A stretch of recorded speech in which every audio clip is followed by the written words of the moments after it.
আলাইকুম।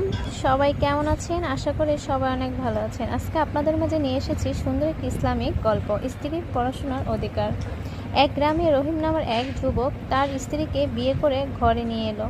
বিয়ের আগে সে প্রতিশ্রুতি দিয়েছিল, আমি তোমাকে পড়াশোনা করতে সাহায্য করব। তুমি তোমার স্বপ্ন আমার হাত ধরে পূরণ করবে। কিন্তু বিয়ের পর বাস্তবতা অন্যরকম হলো। রহিম ঠিক তার উল্টোটা করলো। সে বলল, এত পড়াশোনার দরকার কি? ঘরের কাজ করো, পড়াশোনার কোনো মূল্য নেই। স্ত্রীর মন ভেঙে গেল। সে রাতের আঁধারে কেঁদে আল্লাহর দরবারে হাত তুলল। পরের দিন গ্রামের মসজিদের ইমাম রহিমকে ডাকলেন। ইমাম তাকে কোরআন ও হাদিস থেকে বুঝালেন। আল্লাহর প্রথম ওহী ছিল ইকরা, মানে পড়ো।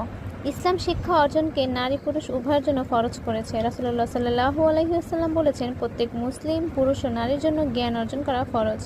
ইমাম আরও বললেন, যে স্বামী স্ত্রীর পড়াশোনাকে অসম্মান করে সে শুধু স্ত্রীর অধিকার নষ্ট করছে না, বরং আল্লাহর ফরজ করা দায়িত্ব থেকেও দূরে সরে যাচ্ছে। জ্ঞান মানুষকে আল্লাহর কাছে নিয়ে যায়, অজ্ঞতাকে অন্ধকারে ফেলে দেয়। রহিমের চোখে পানি চলে এলো। সে স্ত্রীর কাছে ক্ষমা চাইল এবং বলল, আজ থেকে তুমি যত দূর পড়তে চাও আমি তোমাকে সাহায্য করব। তোমার স্বপ্নই হবে আমার স্বপ্ন।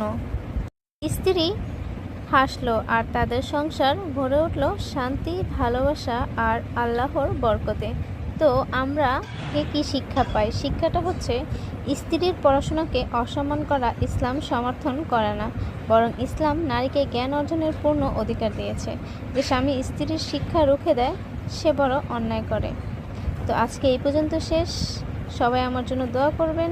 সবাই সুস্থ থাকবেন, ভালো থাকবেন।